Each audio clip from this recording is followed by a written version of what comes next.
गेल्या वर्षीच्या तुलनेत यंदा पुण्यातील मानाच्या गणपतीची मिरवणूक 1 तास 24 मिनिट आधी संपन्न झाली आहे। तर मध्यरात्रीनंतर भाऊसाहेब रंगारी, अखिल मंडई, हुतात्मा बाबू गेनू या गणपतीचं विसर्जन पार पडलंय।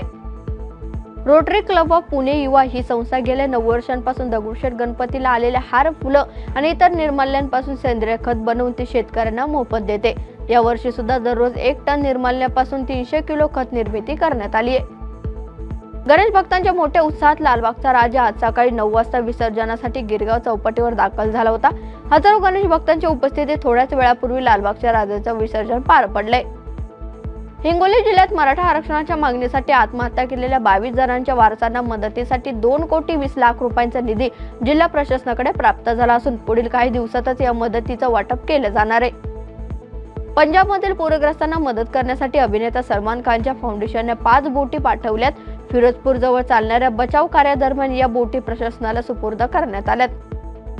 महिंद्रा अँड महिंद्रा कार उत्पादक कंपनीने कालपासून त्यांच्या सर्व इंटर्न कम्बशन इंजिन असणाऱ्या एसयूव्ही वाहनांवर जीएसटी सूटचा पूर्ण फायदा ग्राहकांना देण्याचा निर्णय घेतलाय।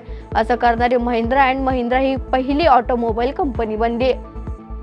वर्षातील दुसरे आणि शेवटचे चंद्रग्रहण आज रात्री 10 वाजल्यापासून ते मध्यरात्रीपर्यंत भारतात होणार आहे। हे पूर्ण ग्रहण म्हणजेच ब्लड मून असेल आणि ते देशातील कुठूनही पाहता येणार आहे। तर 2022 नंतर भारतात दिसणारे हे सर्वात मोठं चंद्रग्रहण आहे।